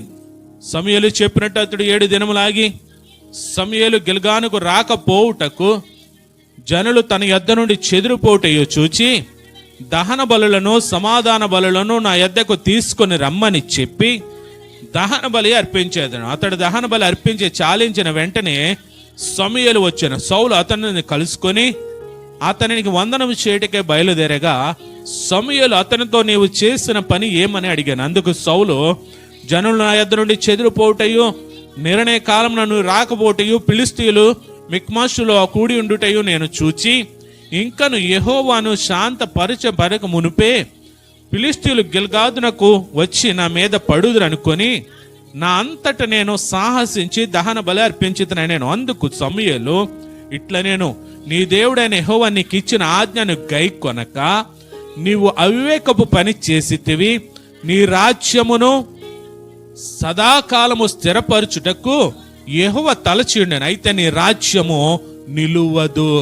యెహోవా తన చిత్తానుసారమైన మనసు గల యొక్క నీ గనుకొని నాడు నీకు ఆజ్ఞాపించిన దాన్ని నీవు గైకనపోతేవి గనుక యెహోవా తన జనుల మీద అతనిని అధిపతిగా నియమించెను. 11వ అధ్యాయం వరకు కూడా సౌలు చరిత్ర చాలా బాగుంటుంది. 30 సంవత్సరాలు యవనస్తుడు ఇజ్రాయెల్ ప్రజలకి, కొన్ని లక్షల మంది ప్రజలకి రాజుగా ఎన్నిక చేయబడ్డాడు, మొట్టమొదటి రాజుగా. అయితే దేవుడు ఆజ్ఞాపించిన పని సౌలుకి ఏంటంటే తన ప్రజలను సంరక్షించాలి, తన ప్రజల యొక్క అవసరతలను తీర్చాలి. అంతేగాని తనది కాని పని ఒకటి చేశాడు ఇక్కడ సౌలు. జాగ్రత్తగా గమనించండి. సౌలు ఇజ్రాయెల్ ప్రజలను సంరక్షించాలి, ఇజ్రాయెల్ ప్రజలను ఏలాలి, ఇజ్రాయెల్ ప్రజల యొక్క అవసరతలను తీర్చాలి. కానీ ఫిలిష్తీయుల మీదకి యుద్ధానికి వెళ్లే ముందు అతడు చేయకూడని ఒక పనిని చేశాడు. ఏంటి ఆ పని అంటే, ఇప్పుడు మనం చదివినటువంటి 1 సమూయేలు గ్రంథం 13వ అధ్యాయం 12వ వచనం కాడి నుంచి మనం చూస్తే, 12వ వచనం చూస్తే, ఇంకను యెహోవాను శాంతపరచక మునుపే ఫిలిష్తీయులు వచ్చి నా మీద పడుదు అనుకుని నా అంతట నేను సాహసించి దహన బలి అర్పించి నేను. గమనించండి, యుద్ధానికి వెళ్లే ముందు దహన బలి అర్పించాల్సింది ఎవరో తెలుసా? దైవజనుడు. యుద్ధానికి వెళ్లే ముందు లేదా తన రాజ్య పరిపాలనలో అవసరమైనప్పుడు తన రాజ్య పరిపాలన కొరకు బలిని అర్పించాల్సినటువంటి బాధ్యత ఎవరిదో తెలుసా? దైవజనుడిది. సమూయేలు ప్రవక్త చేయాల్సినటువంటి పని, కొండ మీద ఉన్నారంట యుద్ధానికి వెళ్లే ముందు. కొండ మీద ఉన్నప్పుడు సమూయేలు కోసం చూస్తున్నారంట. సమూయేలు ఇంకా రావడం ఆలస్యం అవుతుందని, తన దగ్గర ఉన్నటువంటి ప్రజలు ఎక్కడ చెదిరిపోతారని సౌలు ఏం చేయడం తెలుసా? ప్రవక్త చేయాల్సినటువంటి పనిని, దైవజనుడు చేయాల్సినటువంటి పనిని సౌలే జరిగించేశాడంట. అది మొట్టమొదటి ఫెయిల్యూర్. మనం చాలాసార్లు ఈ పొరపాటును మనం చేస్తున్నాం. దైవజనుడు చేయాల్సినటువంటి పనిని మనం చేసేస్తున్నాం. దైవజనులు చేయాల్సినటువంటి పనిని మనం చేసేస్తున్నాం. దేవుడు ఇక్కడ నిలబెట్టుకున్నది ఎందుకో తెలుసా? సంఘ క్షేమాభివృద్ధి కొరకు నిత్యము ప్రార్థించాల్సినటువంటి బాధ్యత ఎవరి మీద పెట్టాడు తెలుసా? అమ్మా తెలుసు, కానీ మనం చేయం. ఇక్కడ యుద్ధ భూమికి వెళ్ళడానికి, యుద్ధంలో అడుగు పెట్టడానికి, దహన బలి అర్పించడానికి ప్రవక్త ఆలస్యం అయిందనంట సౌలు అర్పించాడంట. దానికి దేవుడు ఇచ్చినటువంటి, చూడండి ఏమంటున్నాడు ఇక్కడ 12వ వచనం, అందుకు సమూయేలు ఇట్లా, నీ దేవుడైన యెహోవా నీకు ఇచ్చిన ఆజ్ఞను గై కొనక ఏం చేశాడంట? ఆజ్ఞను మీరిపోయాడంట, ఆజ్ఞను తప్పిపోయాడంట. చాలా మంది అదే చేస్తారు. పాస్టర్ గారికి చెప్పాలా? పాస్టర్ గారే అవసరమా? మనం ప్రార్థన చేయలేమా? మనం చేసుకోలేమా? అయిపోయిన తర్వాత చెప్దాంలే అని అనుకునే వాళ్ళు చాలా మంది ఉన్నారు ఇక్కడ. గమనించండి, ఆజ్ఞను ధిక్కరించాడంటే ఇక్కడ సౌలు. ఏ రీతిగా ధిక్కరించాడంటే, దైవజనుడు చేయాల్సినటువంటి పనిని దైవజనుడు ఆలస్యం అవుతుందని సౌలే జరిగించేశాడంట. దాన్ని దేవుడు ఏమంటున్నాడు తెలుసా? ప్రవక్త ద్వారా ఆజ్ఞను మీరడని రాస్తాడు అక్కడ. అంతేకాదు, చూడండి ఏమంటున్నాడు? ఆజ్ఞను మీరి గై కొనక నీవు అవివేకపు పని చేసేటివి, నీ రాజ్యమును ఇజ్రాయేలు మీద సదాకాలము స్థిరపరచుటకు యెహోవా తలంచాడు. నీ రాజ్యం ఇజ్రాయేల్ మీద సదాకాలం ఉండాలని కోరుకున్నాడో, నువ్వు చేసినటువంటి ఒక ఆజ్ఞను మేరడం వల్ల ఇప్పుడు ఏమవుతుంది తెలుసా? నీ రాజ్యము నిలవదు. అర్థమవుతుందండి? యాజకుడు చేయాల్సిన పని యాజకుడు చేయాలా, దైవజనులు చేయాల్సినటువంటి పని దైవజనులు చేయాలా, ప్రవక్తలు చేయాల్సినటువంటి పని ప్రవక్తలు చేయాలి. ఆ పని కూడా మనమే చేస్తే దేవుని ఆజ్ఞను అతిక్రమించినట్లంట. అభిషేకించబడి మీ ముందు నిలవబెట్టబడిన వారి పని వారు చేయాలి. ఎందుకంటే వారు విజ్ఞాపన చేయడానికి ఎన్నిక చేయబడ్డారు, వారి సంఘాన్ని సంరక్షించడానికి నిలవబెట్టబడ్డారు. వాళ్ళకి తెలియడం వల్ల మనకు ప్రయోజనం ఏంటి అనుకుంటే, ఇలాగ ఆజ్ఞను ధిక్కరించినట్లు. చూడండి, అది లైఫ్ టైం అచీవ్మెంట్ సౌలు కాల. అతడు బ్రతికున్నంత కాలము కూడా ఇజ్రాయేల్ ప్రజలను పాలించాలి, అతడు జీవించినంత కాలం కూడా ఇజ్రాయేల్ ప్రజలను సంరక్షించాలి. కానీ అతడు చేసినటువంటి ఒకే ఒక్క పని, 11వ అధ్యాయం వరకు అమ్మోనీయుల మీద యుద్ధం వరకు కూడా చాలా గొప్పగా చేశాడు. 13వ అధ్యాయంలోకి వచ్చేసరికి ప్రవక్త చేయాల్సిన, దైవజనుడు చేయాల్సిన పనిని ఇతడు చేసి దహన బలిగా అర్పించేశాడంట. అర్పించేయటమే కాదు, ఆయన ఏమంటున్నాడు చూడండి 11వ వచనంలో, అతనితో నీవు చేసిన పని ఏమని అడిగినందుకు సౌలు, జనులు నా యొద్ద నుండి చెదిరిపోవుటకు నిర్ణయ కాలమున నువ్వు రాకపోవుటయు ఫిలిష్తీయులు మిక్మషులో కూడి ఉండుటే నేను చూచి ఇంకను యెహోవాను శాంతపరచక మునిపే ఫిలిష్తీయులు గిల్గాలునకు వచ్చి నా మీద పడుదురు అనుకొని నా అంతట నేను సాహసించి. ఎవరి మీద గెంటేస్తున్నాడు? ఇప్పుడు ప్రజల మీద గెంటేస్తున్నాడు. వాళ్ళు వెళ్ళిపోతారేమో నేను అర్పించేశాను అంటున్నాడు, కానీ తను చేసిన తప్పుని ఒప్పుకోవట్లే. ప్రజలు వెళ్ళిపోతారేమోనని అదే జరుగుతుంది. ఇప్పుడు సమయం దాటిందంటే ప్రజలు నిలబడే రోజులు లేవు. సమయం దాటిందంటే సంఘంలో ప్రార్థన చేసే రోజులు లేవు. సమయం దాటిందంటే ఆయన అలా చెప్పుకుంటాడులే, మనం వెళ్ళిపోదాం అనుకుని వెళ్ళిపోయేవాళ్ళు చాలా మంది. ఇక్కడ సౌలు కూడా ఎవరి మీదకి నెట్టుతున్నాడంటే ప్రజల మీదకి నెట్టేస్తున్నాడు. ఇజ్రాయెల్ ప్రజల మీదకి నెట్టేస్తున్నాడు. తను చేసింది తప్పు అని ఒప్పుకోక దహన బలిని అర్పించేశాడు. దేవుడు ప్రవక్త ద్వారా మాట్లాడుతున్నాడు, సదాకాలం నేను రాజుగా నియమించాల్సినటువంటి ప్రణాళికను ఇక నువ్వు నిత్యము ఎలా, ఎందుకంటే దేవుడు మరొకరిని ఎన్నిక చేసుకున్నాడు. ఇంకా చూడండి, మరొక సందర్భం చూపిస్తాను. 15వ అధ్యాయం 13వ వచనం. తరువాత అతడు సౌలు నొద్దకు రాగా, సౌలు, యెహోవా వలన నీకు ఆశీర్వాదం కలుగును గాక, యెహోవా ఆజ్ఞను నేను నెరవేర్చితనగా సమూయేలు, అలాగైతే నీకు వినబడుచున్న గొర్రెలను అరుపులను ఎడ్ల అరుపులను ఈ భాగం అంతా చదివితే ఫిలిష్తీయుల మీద యుద్ధం జరిగిస్తారు. 14వ అధ్యాయం అంతా కూడా ఫిలిష్తీయుల మీద యుద్ధం. ఆ యుద్ధం జరిగిన తర్వాత జరిగిన సందర్భం ఏంటంటే, దేవుడు ఆజ్ఞాపిస్తాడు, మీరు యుద్ధం చేసిన తర్వాత అక్కడ ఏది కూడా అపవిత్రమైన దాన్ని మీరు తీసుకోకూడదు. అక్కడ ఉన్నటువంటి బంగారమే కానీ, అక్కడ ఉన్నటువంటి వెండే కానీ, అక్కడ ఉన్నటువంటి పశువులే కానీ, అక్కడ ఉన్నటువంటి గొర్రెలే కానీ, అక్కడ ఉన్నటువంటి ఎడ్లనే కానీ అవన్నీ కూడా అపవిత్రమైనవి. కాబట్టి మీరు ఏటిని కూడా మీరు ముట్టుకోవద్దని అంటే, సౌలు ఏం చేస్తాడంటే, ఇదంతా చదివితే బాగుంటుంది కానీ టైం లేదని నేను ముందుకు వెళ్ళిపోతున్నాను. 15వ అధ్యాయం 9వ వచనం. సౌలును జనులను కూడి అగాగును గొర్రెలలోను ఎడ్లలోను క్రొవ్విన గొర్రె పిల్లలు మొదలైన వాటిలోను మంచి వాటిని నిర్మూలము చేయక కడగా నుంచి పనికిరాని నీచ పశువులన్నిటినీ నిర్మూలము చేసిరి. ఆ పై వచనాలకు వెళ్తే గనక దేవుడు ఏది ముట్టుకోద్దు అంటాడు. అక్కడ ఎవరికి ఆజ్ఞాపిస్తాడు అంటే సౌలుకి ఆజ్ఞాపిస్తాడు. కానీ అక్కడ ఉన్నటువంటి ఫిలిష్తీయుల మీద యుద్ధం చేసిన తర్వాత ఇలా చేసిన పని ఏంటంటే, ఇక్కడ ఎవరున్నారు చెప్పండి ఒకసారి. 9వ వచనంలో సౌలును ఉన్నాడా?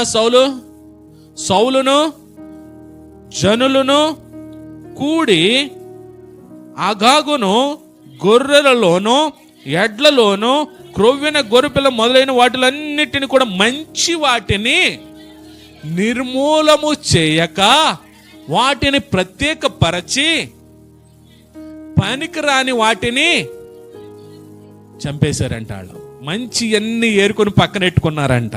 ఎవరో? సౌలును అక్కడ ఉన్నటువంటి ప్రజలను. ఇక్కడికి వచ్చినప్పుడు ఏమన్నాడు చూడండి 13వ వచనంలో. సౌలు అంటున్నాడు, యెహోవా వలన నీకు ఆశీర్వాదం కలుగును గాక, యెహోవా ఆజ్ఞను నేను నెరవేర్చితనగా. దేవుడు చెప్పిన ఆజ్ఞ ఏంటి? నువ్వు వాటిని ఏమీ కూడా ముట్టుకోవద్దన్నాడు. మరి ఇక్కడ సౌలు చేసిన పని ఏంటి? మంచి వాటన్నిటిని పక్కనెట్టుకుని పనికిరాని అన్నిటిని చంపేసి మంచి వాటన్నిటిని తెచ్చుకుని తన దొడ్లో దాచుకున్నాడంట. దాచుకున్నట్టు ఉండకుండా సమూయేలు దగ్గరికి వచ్చి అంటున్నాడు కదా, ఇదిగో నేను యెహోవా ఆజ్ఞను నెరవేర్చేశానని చెప్తున్నాడు. మనం కూడా ఏం చేస్తున్నామో తెలుసా? జనవరి 1 రోజున మనం ఏమైతే ప్రమాణాలు చేసుకున్నామో ఇప్పుడు అడిగారనుకోండి సగం మంది చేతులు ఎత్తేస్తారు చేయకపోయినా. దేవుని సన్నిధిలో మనం తీసుకున్నటువంటి తీర్మానాలు, దేవుని సన్నిధిలో మనం తీసుకున్నటువంటి నిర్ణయాలు అవి ఏమైపోతాయి అంటే రాను తప్పిపోతాయి. కానీ అడిగినప్పుడు ఏం చేస్తా తెలుసలేదో నేను చేసేస్తున్నాను. మనము కూడా దేవుని ఆజ్ఞను ధిక్కరిస్తున్నాం. ఇక్కడ సౌలు చేసిన పని అదే. తీసుకోవద్దు, ముట్టుకోవద్దు, తెచ్చుకోవద్దు అని చెప్తే వాటిని తెచ్చుకొని దేవుడు చెప్పిన మాటని కాకుండా చేసి వచ్చాడు కదా, ఇదిగో నేను దేవుని ఆజ్ఞను నెరవేర్చేశానని చెప్తున్నాడు ఇక్కడ. మనం కూడా అదే పొరపాటు చాలాసార్లు చేస్తున్నాం, అనుదినం కూడా చేస్తున్నాం. దేవుడు ఈరోజు మనకి ఇచ్చిన వాగ్దానంలో కానీ, దేవుడు అప్పగించిన పనులు కానీ మనం నిలబడలేక చేశారా అని అడిగినప్పుడు నేను చేసేసానండి. దేవుడికి ఇవ్వాల్సినటువంటి స్థానాన్ని దేవునికి ఇవ్వకుండా లోకానికి ఇస్తూ, లేదండి నేను మొట్టమొదటి స్థానం దేవుడికి ఇస్తున్నాను, దేవుని మాటకే ఇస్తున్నాను, ఇలాగ మనం ఎన్నోసార్లు ఆయన ఆజ్ఞలను తప్పిపోతున్నాం. మరొక మాట చెప్పడానికి పరిశుద్ధాత్మ దేవుడు ప్రేరేపిస్తున్నాడు. ఆయన శరీరములో, ఆయన రక్తములో మనం ఇక్కడ భాగమవుతూ బయట మనం చేసే పనులు ఎలా ఉంటున్నాయో తెలుసా? ఆయన నామానికి అవమానం తెచ్చే రీతిలో ఉంటున్నాయి. చాలా మంది అటువంటి పనులు చేస్తున్నారు. వాళ్ళు ఏ తప్పు చేస్తున్నారో ఆ తప్పుని నలుగురికి బయలుపరుస్తున్నారు. కానీ నువ్వెవరో? రక్షింపబడినవాడు. నువ్వెవరో? ఆయన శరీరంలో, ఆయన రక్తంలో భాగమైన వారు. కానీ మనం చేసే పనులేంటి? మన నోటు వెంబడి ఏ మాటలు వస్తున్నాయో తెలియట్లే. మందిరంలో ఉన్నంతసేపు మన భక్తి పరులం, మందిరంలో ఉన్నంతసేపు మన పరిశుద్ధులం, మందిరంలో ఉన్నంతసేపు మనం నిష్కల్మషులం. బయటికి వెళ్ళిన తర్వాత మన నోరెప్పితేనే భయంకరమైన పదజాలాలు వస్తున్నాయి. మీరు దేవుని నామాన్ని అవమానపరుస్తున్నారు, దేవుని నామాన్ని అవమానపరుస్తున్నారు. మరొకసారి ఆయన సిలువకు అప్పగిస్తున్నారు మీ మాటల ద్వారా, మీ క్రియల ద్వారా. చదవండి, ఇంటికి వెళ్ళిన తర్వాత హెబ్రీ పత్రిక 6వ అధ్యాయము. దేవుని ఆజ్ఞను ధిక్కరిస్తున్నాము, దేవుని ఆజ్ఞను అతిక్రమిస్తున్నాము, దేవుని మాట నుండి తొలగిపోతున్నాం. ఇక్కడ సౌలు కూడా అదే చేశాడు. చేసిన తర్వాత చూడండి ఏమైందో. సమూయేలు, అలాగైతే నాకు వినబడుచున్న గొర్రెల అరుపులను ఎడ్ల రంకెలను ఎక్కడివి అని అడిగాను. అందుకు సౌలు, అమాలేకుల యొద్ద నుండి జనులు వీటిని తీసుకుని వచ్చి నీ దేవుడైన యెహోవాకు బలి అర్పించుటకు జనులు గొర్రెల్లోనూ ఎడ్లలోనూ మంచి వాటిని ఉండనిచ్చిరి, మిగిలిన వాటన్నిటిని మేము నిర్మూలం చేసి మనగా. చూడండి సౌలు ఎంత అబద్ధం ఆడేస్తున్నాడు ఇక్కడ. తీసుకొచ్చినప్పుడు సౌలు లేడా? సౌలు ఏమైనా ఆషామాషి వ్యక్తా? దేవుని చేత అభిషేకించబడినవాడు. మీరేమైనా ఆషామాషి వ్యక్తులు అనుకుంటున్నారా? దేవుడు తన స్వరక్తం ఇచ్చి కొనుక్కున్నవారు, దేవుడు తన స్వరక్తము చేత కడగబడిన వారు, దేవుడు తన చిత్తాన్ని బట్టి మిమ్మల్ని నిలువబెట్టుకున్నవారు. అక్కడ సౌలు అభిషేకించబడినటువంటి సౌలు అంటున్నాడు, ఇదిగో నేను కాదు తెచ్చింది. సమూయేలు అడుగుతున్నాడు, మరి ఆ సౌండ్లన్నీ ఏంటి, అరుతున్నాయి ఏంటి అంటే, మా జనులు తీసుకొచ్చారు. సౌలు లేడు అక్కడ, ఉన్నాడా లేదా? ఒక రాజు చూడండి ఎన్ని అబద్ధాలు ఆడుతున్నాడు. మొట్టమొదటి తప్పు, దైవజనుడు చేయాల్సినటువంటి పని తను చేసేసి పెద్ద తప్పు చేశాడు. రెండో తప్పు, ఈ తప్పుని చేస్తున్నాడు. దేవుడు చేయొద్దన్న పనిని చేస్తున్నాడు. తెచ్చుకోవద్దన్నటువంటి పశువులను తెచ్చుకున్నాడు. అంతేకాక తెచ్చుకోవడమే కాక జనుల మీద నేరం మోపుతున్నాడు. మరలా మూడో చూడండి, ఎందుకు తెచ్చారు కూడా చెప్తున్నాడు. దేవునికి దహన బలిగా అర్పించడానికి వాటిని, మంచి వాటిని తీసుకొచ్చామని చెప్తున్నాడు. నేను తీసుకురాలేదు, నా జనులే తీసుకొచ్చారని చెప్తున్నాడు. గమనించండి, ఏ స్థితిలో ఉన్న వాడిని దేవుడు ఏ స్థితిలో నిలబెట్టాడు. ఇజ్రాయెల్ గోత్రంలో చివరి గోత్రము, ఇజ్రాయెల్ వంశంలో చివరి వంశము. ఆ వంశంలో కూడా దీన స్థితి కలిగినటువంటి కుటుంబము నుండి దేవుడు ఎక్కడ పెట్టాడంటే ఇజ్రాయెల్ గోత్రానికి, ఇజ్రాయెల్ వంశానికే తలగా పెట్టాడంట. ఈరోజు మనం చేస్తున్న కూడా పని అదే. దేవుడు మనల్ని అబ్రహాం ఆశీర్వాదానికి వారసులను ఏంటంటే మనం ఏం చేస్తున్నామో తెలుసా? ఆ ఆశీర్వాదానికి వారసులుగా ఉండడానికి ఇష్టపడతలే. మనం చేసే అతిక్రమాలను బట్టి, మనం చేసే దోషాలను బట్టి మనం ఏమైపోతున్నాం అంటే మరలా కడస్థితికే మనం వెళ్ళిపోతున్నాం. అందుకనే మనం ఆశీర్వాదాలు స్వతంత్రించుకోలేకపోతున్నాం. అందుచేతనే దేవుడు కలిగిన ప్రణాళికలో మనము హెచ్చింపబడలేకపోతున్నాం. దేవుడు కలిగిన ఉద్దేశంలో మనం నిలబడలేకపోతున్నాం. కారణం ఏంటంటే దేవుని ఆజ్ఞను మనము ధిక్కరించడాన్ని బట్టే, దేవుని ఆజ్ఞకు వ్యతిరేకంగా మనము జీవించడాన్ని బట్టే. 24వ వచనం చూడండి. సౌలు జనులకు జడిసి వారి మాట వినునందున నేను యెహోవా ఆజ్ఞను నీ మాట అనను మీరి పాపము తెచ్చుకొంటిని. జాగ్రత్తగా గమనించండి, ఎంత ఘోరమైన మాట తెలుసా? ఇక్కడ ఒక మాట చేయాల, ఒక పని చేయాలి సౌలు. నేను పాపము చేశాను, తప్పు చేశానని ఒప్పుకుంటే సరిపోయే. కానీ ఎవరి మీదకి నెట్టుతున్నాడు చూడండి. సౌలు జనులకు జడిసి వారి మాట వినినందున నేను యెహోవా ఆజ్ఞను నీ మాటలను మీరి పాపం తెచ్చుకోండి. ఇదిగో వాళ్ళ కోసమే నేను పాపం చేశాను అంటున్నాడు. ఇక్కడ దేవుడు ఆజ్ఞాపించిన పనిని మీరాడని చెప్పట్లే, వారి కోసం నేను చేయాల్సి వచ్చింది. ఎవరి కోసం? జనుల కోసం నేను చేశాను అన్నాడు. దేవుడు జనులతో మాట్లాడా, సౌలుతో మాట్లాడా? మరి సౌలుతో మాట్లాడినప్పుడు సౌలు దేవుని ఆజ్ఞను అతిక్రమించాడా, జనులను బట్టి అతిక్రమించాడా? దేవుని ఆజ్ఞను అతిక్రమించి పాపం చేశానని ఒప్పుకోకుండా వారిని బట్టే నేను పాపం చేశానని ప్రజల మీద నేరాన్ని మోపుతూ ఉన్నాడు. ఇక్కడ మనం కూడా చాలాసార్లు అదే చేస్తూ ఉంటాం. తప్పు చేసావంటే నేను కాదండి, వాడు తీసుకెళ్ళాడండి, పక్కోళ్ళ మీద నెడతా ఉంటారు. ఈ రెండు పనులు సౌలు పతనానికి కారణం. సౌలు జీవితం ఎంతో ఉన్నతంగా ఆరంభమైంది. సౌలు జీవితం ఎంతో గొప్పగా ప్రారంభమైంది.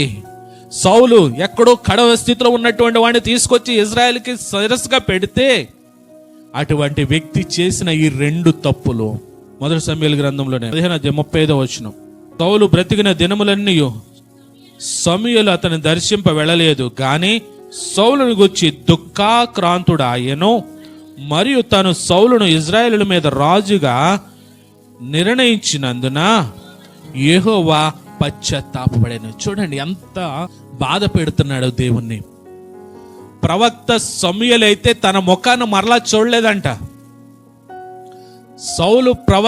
సౌలు ముఖాన్ని ప్రవక్త మరలా చూడలేదంట. ఎందుకో తెలుసా? దేవుడు చేయొద్దన్న పనిని చేస్తున్నాడు కాబట్టి.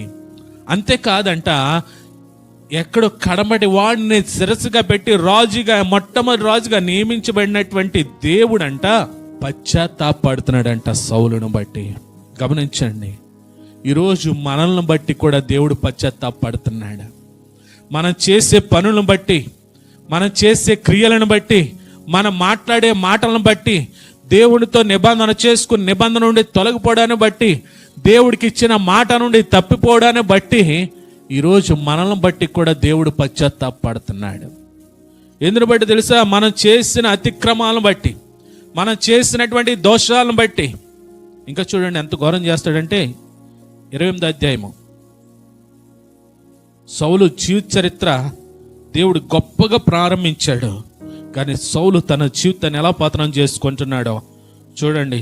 28వ అధ్యాయం చూడండి ఎంత ఘోరమైన పని అంటే, ప్రవక్త అయినటువంటి సమూయేలు చనిపోయాడు. సమూయేలు చనిపోయినప్పుడు అవతల ఫిలిష్తీయుల దండొచ్చింది. సౌలు భయపట్టుకుంది. అంతకుముందు చూపించాను 15వ అధ్యాయంలో సమూయేలు మరలా తన ముఖాన్ని చూడలేదు. సమూయేలు చనిపోయిన తర్వాత ఫిలిష్తీయుల దండొచ్చి సౌలు రాజ్యం మీద యుద్ధం చేయడానికి వచ్చినప్పుడు సౌలు అంట దేవుని దగ్గర విచారణ చేయడానికి వెళ్ళాడంట. దేవుడి నుండి సమాధానం లేదంట, ప్రవక్తల నుండి సమాధానం లేదంట, దర్శనాల నుండి సమాధానం లేదంట. మొత్తం దేవునితో కనెక్షన్ తెగిపోయింది అక్కడ. జాగ్రత్తగా గమనించాను. ఎందును బట్టి? దేవుని ఆజ్ఞను ధిక్కరించడాన్ని బట్టి. దేవునికి సౌలుకి మధ్యన ఏమైపోయింది? కనెక్షన్ లేదు. మీరు అనేసుకుంటున్నారు, ఆదివారం వెళ్ళి నేను ఎంత ప్రార్థన చేసినా దేవుడు నాకు సమాధానం ఇవ్వట్లే. ఆదివారం రోజున ఇక్కడ దేవుడి సన్నిధిలో మిగతా బయటికి వెళ్ళిన తర్వాత మన ఇష్టానుసారంగా ఉంటే దేవుడు మాట్లాడో. ఎందుకో తెలుసా? దేవునికి మనకి మధ్యన ఆ రిలేషన్ ఉండదు. మనం చేసి అన్నీనేమో తప్పుడు పనులు, నిందెవరి మీదకి? దేవుడి మీదకి. దేవుని ఆజ్ఞను ధిక్కరిస్తేనే చూడండి ఎంత ఘోరమైన పని జరిగింది ఇక్కడ.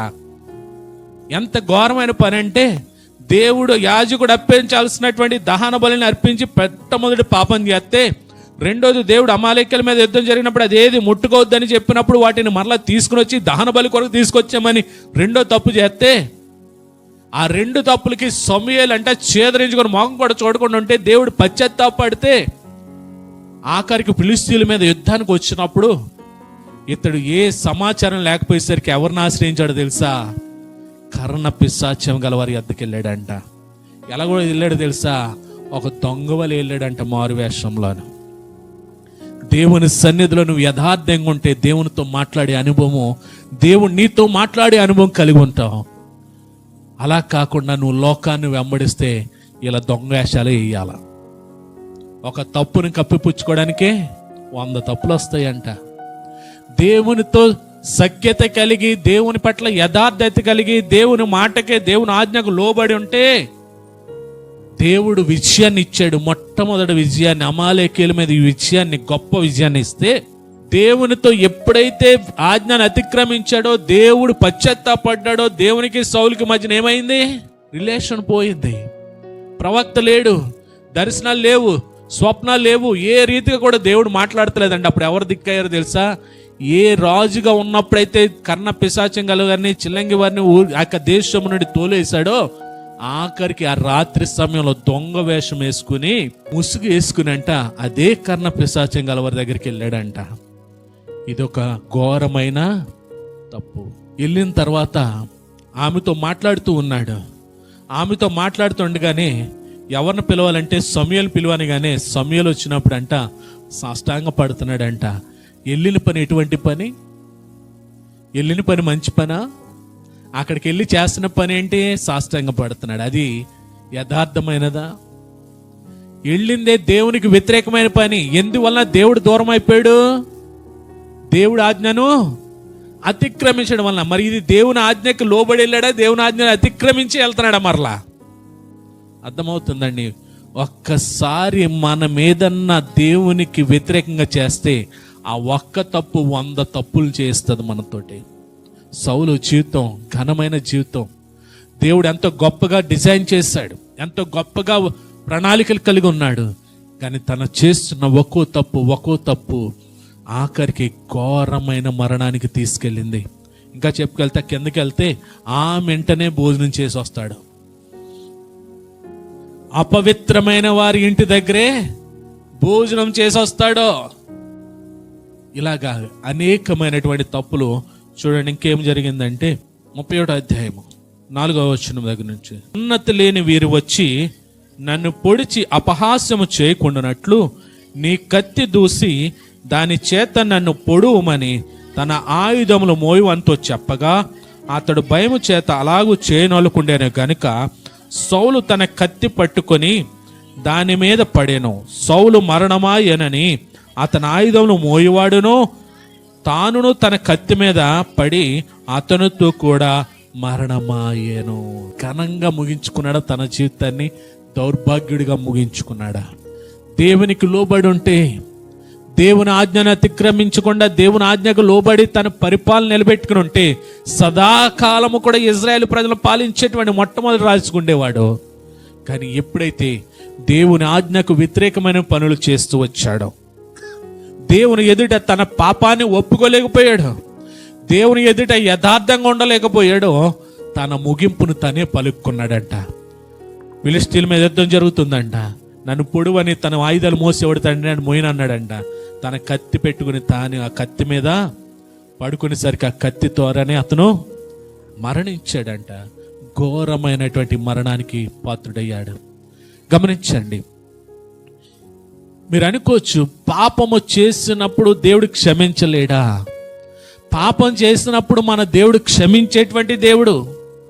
పాపము చేసినప్పుడు మన దేవుడు క్షమాపణ ఇచ్చేటువంటి దేవుడు. కానీ పాపం ఒప్పుకునే రీతి ఉంటుంది. జాగ్రత్త గమనించాలా. ఇప్పుడు సౌలు పాపం చేశాడు. సౌలు పాపం చేసి ఏం చేశాడు తెలుసా? పాపాన్ని ఇతరుల మీదకి నెట్టాడు. సౌలు పాపం చేశాడు. సౌలు పాపాన్ని ఇతరుల మీద నెట్టడమే కాదు, వారి కోసం నేను పాపం చేశానని ఒప్పుకున్నాడు. కానీ తనకు తానుగా పాపం చేశానని ఒప్పుకోలేకపోయాడు. కానీ దావీదు కూడా పాపం చేశాడు. దావీదు కూడా చేసినటువంటి పాపాన్ని ఎలా ఒప్పుకున్నాడు చూపిస్తాను చూడండి. 51వ సంకీర్తన. దావీదు కూడా పాపం చేశాడు. బెత్షెబతో పాపం చేస్తున్నప్పుడు ఆ పాపాన్ని ఎలా ఒప్పుకున్నాడంటే 51వ సంకీర్తనలో దావీదు ఒప్పుకుంటున్నటువంటి పాప పరిహారానికినే, పాపపు ఒప్పుదలకినే సౌలు పాపపు ఒప్పుదలకి తేడా ఉందా? సౌలు అంటున్నాడు, నాకు నేనుగా పాపం చేయలే, నా జనులను బట్టి నేను పాపం చేశాను. కానీ దావీదు ఎలా ఒప్పుకుంటున్నాడు తెలుసా? నేను పుట్టినది మొదలుకొని నేను పాపిని, నా తల్లి గర్భం నుంచేనే పాపిని, నేను చేసేటువంటిది ప్రతిదీ పాపమే, ఆ పాపం వల్ల నేను ఎన్నో పొందుకున్నాను. కాబట్టి ఆ పాపాన్ని క్షమించగలిగిన వాడువు నీవు మాత్రమే. ఒకవేళ బలులు అర్పిస్తే కనుక పాపం పోదంటే నేను బలులు అర్పిస్తా, కానీ బలుల ద్వారా పాపమో పోదు. విరిగి నలిగిన మనసే దేవునికి ఇష్టమైన బలంట. దేవునికి స్తోత్రం. విరిగి నలిగిన హృదయముతో ఆయన సన్నిధిలో మనం ఎప్పుడైతే పాపాలని నోటితో ఒప్పుకుంటామో, మన హృదయముతో దేవుని సన్నిధిలో ఎప్పుడైతే మన పాపాలన్నిటిని మనం విడిచిపెడతామో, అప్పుడు దేవుడు క్షమించే దేవుడు ఉన్నాడంట. దేవునికి స్తోత్రం. హల్లెలూయా. సౌలు అది చేయలేకపోయాడు, దావీదు అది చేశాడు కాబట్టి పాపము చేసిన దేవుడు క్షమించాడు. కారణం ఏంటో తెలుసా? దేవుని సన్నిధిలో పాపపు ఒప్పుదల ప్రాధాన్యత. మనమేదో ప్రభా నా పాపాలన్నీ క్షమించాను ఒక పెదవులతో పలికేస్తే పో. 1 యోహాను పత్రిక 1వ అధ్యాయం 9వ వచనం, మన పాపములను మనం ఒప్పుకొని ఎడలా ఆయన నమ్మదగిన వాడును నీతిమంతుడును గనుక ఆయన మన పాపములను క్షమించి సమస్త దుర్నీతి నుండి మనలను పవిత్రులుగా చేయును. పాపాలు క్షమించే అధికారం కేవలం ప్రభువుకు మాత్రమే ఉంది. పాపాలని క్షమించే అధికారం ప్రభువు మాత్రమే ఉంది. ఆ పాపాలని ఎలా ఒప్పుకోవాలంటే విరిగి నలిగిన మనస్సుని కలిగి ఉండాలంట. ఎలా ఒప్పుకోవాలంటే మన హృదయపూర్వకంగా మనం ఒప్పుకోవాలంట. చాలా మంది ఏం చేస్తారు తెలుసా? ప్రతిరోజున ప్రభా ఈరోజు చేసిన పాపాలను క్షమించే, అయిపోయింది అంతే. పాపాలు చేయడమో మానరు, దేవుడిని అడగడమో మానరు. తెలియక చేసే తప్పు కంటే తెలిసి చేసే తప్పుకే శిక్ష ఎక్కువ. ప్రతిరోజు మనం చేయాల్సిన ప్రార్థన ఎలా ఉండాలంటే విరిగి నలిగిన మనస్సుని కలిగంట. మన హృదయపూర్వకంగా దేవుని సన్నిధిలో మనం ఒప్పుకోగలిగితే ఆయన నమ్మదగిన వాడు, నీతిమంతుడు గనుక మన సమస్త దుర్నీతి నుండి మనల్ని విడిపించి మనల్ని పవిత్రులుగా చేస్తాడంట. దేవుని స్తోత్రం. ఈరోజు సౌలు జీవితం మనకు ఒక ఉదాహరణ. రక్షణ కలిగి ఉన్నటువంటి మనము ఏ జీవితాన్ని మనం జీవిస్తున్నాం? దేవుడు ఇక్కడున్న మన అందరినీ ఎన్నుకున్నాడు. దేవుడు మనందరినీ కూడా ఒక ప్రణాళిక చెప్పి లోకానికి పంపించాడు. దేవుడు మనందరినీ కూడా లోకంలో గొప్ప చేసి ఆయన మహిమ పొందాలని మనందరినీ ఇక్కడ నిలవబెట్టుకుంటే మనం ఇంకా లోకం వెంబడి, లోకాశలు వెంబడి, లోకంలో ఉన్న కోరికలు వెంబడి పరుగులెడుతూ దేవుని నామాన్ని అవమానపరిస్తే, ఈరోజు సౌలు జీవితం మనందరికి ఒక ఉదాహరణ. సౌలు బ్రతికే మనకు ఒక ఉదాహరణ. ఎక్కడ అట్టడుగున ఉండాల్సినటువంటి సౌలును తీసుకొచ్చి రాజుగా సింహాసనం మీద కూర్చోబెడితే ఆ రాజు చేయాల్సిన పని కాకుండా దేవుని ఆజ్ఞను ధిక్కరించి ఘోరమైన పాపాలను చేసుకుంటూ వెళ్ళాడు. చివరికి మరణమును కూడా తనకు తానుగా తీసుకున్నాడు. ఈరోజు ఒక చేసినటువంటి తప్పు మనల్ని ఎక్కడి వరకు తీసుకెళ్తుందంటే, అందుకనే పాపం వలన వచ్చే జీతము ఏంటంట? మనం చేసే ఒక్క పాపము మనల్ని ఎక్కడ తీసుకెళ్తుంది అంటే మరణానికే తీసుకెళ్తుంది. ఆ పాపాన్ని కప్పిపుచ్చడానికి 100 పాపాలని మనం చేయాల్సి ఉంటుంది. ఆఖరికి మన బ్రతికి ఏంటంటే మనకు మరణాన్ని కొని తెచ్చుకునే వారంగానే ఉంటాం. కానీ దావీదు జీవితం చూడండి, దేవుని సన్నిధిలో హృదయపూర్వకంగా ఒప్పుకొంటున్నాడు. దావీదు దేవుని సన్నిధిలో మనపూర్వకంగా తన తప్పిదాల్ని, తన పాపాలను ఒప్పుకున్నాడు. కాబట్టి చూడండి సమూయేలు ఏమంటాడు, ఈ మాట చెప్పి నేను ముగిస్తాను. 2వ సమూయేలు గ్రంథం 12వ అధ్యాయం 13వ వచనం. ప్రవక్త ద్వారా హెచ్చరింపబడినటువంటి దావీదు, నేను పాపం చేసినదని దావీదు నాతానుతో అనగా, నాతాను నీవు చావకుండునట్లు యెహోవా నీ పాపమును పరిహరించెను. చూడండి, ఎప్పుడైతే దావీదు హృదయపూర్వకంగా పాపాలను ఒప్పుకున్నాడు, దావీదు విరిగి నలిగిన మనసును కలిగి దేవుని సన్నిధిలో శుద్ధ హృదయం కలిగి చేయమని దేవుని సన్నిధిలో ఒప్పుకున్నాడో, దేవుడు ఏం చేయడంటే ఆయన పాపాలన్నిటిని పరిహరించి ఆ మరణం నుండి తప్పించాడంట. ఈరోజు సౌలుని, దావీదును, ఇరువురిని దేవుడు మన ముందు ఉంచాడు. ఒకవేళ మనం సౌలు వలె మనం ఆజ్ఞను అతిక్రమిస్తే గనక, సౌలు వలె దేవుని సన్నిధిలో ఒకలాగా, దేవుని సన్నిధి బయట ఒకలాగా ప్రవర్తిస్తుంటే గనక, ఈరోజు మనం విరిగి నలిగిన మనసుతో శుద్ధ హృదయం కలిగిచేపురని హృదయపూర్వకంగా మనం దేవుని సన్నిధిలో మన పాపాలను ఒప్పుకోగలిగితే దావీదు వలె దేవుడు క్షమించేటువంటి దేవుడు. అటువంటి క్షమించే దేవుని సన్నిధిలో మనందరూ కూడా ఒకసారి మోకరిద్దాం. ప్రభు సన్నిధిలో మనం మోకరిద్దాం. సౌలు వంటి జీవితం మనకొద్దు. సౌలు ఎన్నిక చేయబడిన వాడే, మొట్టమొదటి రాజే. కానీ తన జీవితం తన చేతిలో తీసుకుని అనేక ఘోరమైన కార్యాలను జరిగిస్తూ తన పాపముని ద్వారా మరణాన్ని కొని తెచ్చుకున్నాడు. ఒకవేళ ఈరోజు అటువంటి స్థితిలో మనకుంటే మీరు అనుకోవచ్చు, నేనే పాపం చేయట్లేదండి, నేనే తప్పు చేయట్లేదండి అని మీరు అనుకుంటున్నారేమో. ప్రతిరోజు కూడా మనం ఏదో ఒక రీతిగా దేవుని నామానికి అవమానం తీసుకొస్తున్నాం. మన చూపు ద్వారా, మన తలంపుల ద్వారా, మన క్రియల ద్వారా, మన పలికే మాట ద్వారా ప్రతిరోజు కూడా ఏదో రకంగా మనం పాపం చేస్తూనే ఉన్నాం. ప్రభు సన్నిధిలో హృదయపూర్వకంగా ఒప్పుకుందాం. మన పాపమును మనం ఒప్పుకొని ఆయన నమ్మదగిన వాడు, నీతిమంతుడు గనుక సమస్త దుర్నీతులను మనం విడిపించి మనం పవిత్రులుగా చేయడానికి ఆయన ఇష్టపడుతున్నాడు. కాబట్టి హృదయపూర్వకంగా ఒప్పుకుందాం. ప్రభా, ఇదిగో నీ రక్తంలో కడగబడినటువంటి నేను ఈ రీతిగా పాపం చేస్తూ ఉన్నాను. నీ రక్తం చేత కొనబడినటువంటి నేను ఈ రీతిగా పాపం చేస్తున్నాను, నన్ను క్షమించండి అని హృదయపూర్వకంగా ఒప్పుకుందాం, పెదాలతో కాదు. సౌలు చాలా ఉన్నతమైన ప్రణాళిక కలిగిన వాడే. దేవుడు సింహాసనం మీద కూర్చోబెట్టాడు. తన ప్రజలను, తన స్వాస్థ్యాన్ని ఏలడానికి సౌలును ఎన్నుకున్నాడు దేవుడు. కానీ సౌలు చేసినటువంటి తప్పిదాలే అతని మరణానికి కారణమైనవి. సౌలు చేసినటువంటి ఆజ్ఞాతిక్రమమే తన మరణము తానే తెచ్చుకునే స్థితికి తీసుకొచ్చింది. ఈరోజు ఒకవేళ మీరు ఎటువంటి స్థితిలో ఉంటే ప్రభు సన్నిధిలో ఒప్పుకుందాం. దావీదు వలె హృదయపూర్వకంగా ఒప్పుకుందాం. దావీదు వలె విరిగి నలిగిన మనస్సును కలిగి దేవునికి ఇష్టమైన బలియాగంగా ఒప్పుకుందాం. మన హృదయాలు నర్పేద్దాం ప్రభుకి. ప్రభా, నన్ను క్షమించండి అయ్యా, ప్రభా నన్ను క్షమించండి ఆయన హృదయపూర్వకంగా ఆయన పాదాల చెంతను మన హృదయాలను కుమ్మరిద్దాం. దేవుడు నమ్మదగిన వాడైనా ఖచ్చితంగా మన పాపం నుండి మనల్ని విడిపిస్తాడు. ఆయన హృదయపూర్వకంగా ఒప్పుకుందాం ప్రభు సన్నిధిలో. సౌలు వంటి ముగింపు ఎవరూ కోరుకోవద్దు, సౌలు వంటి జీవితం ఎవరూ కోరుకోవద్దు. కానీ సౌలు పట్ల దేవుడు కలిగి ఉన్నటువంటి జీవితాన్ని కోరుకుందాం. సౌలు పట్ల దేవుడు కలిగి ఉన్న ఉద్దేశాన్ని కోరుకుందాం.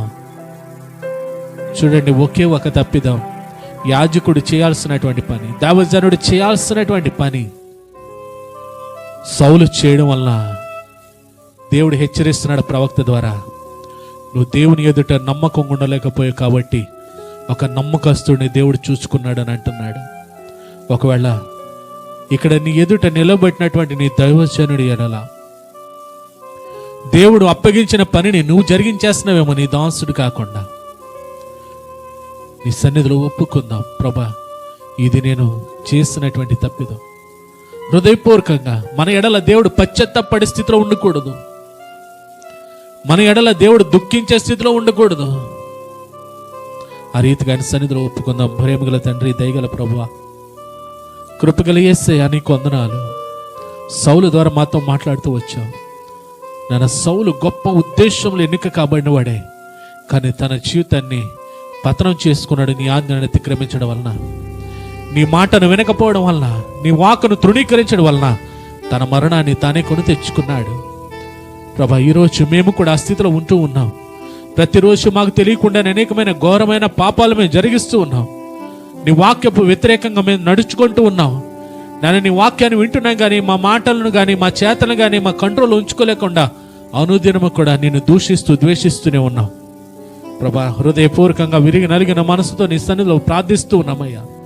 మా పాపముల నుండి మమ్మల్ని క్షమించండి, మా సమస్త దుర్నీతి నుండి మమ్మల్ని విడిపించండి, మమ్మల్ని పవిత్రులుగా మార్చండి.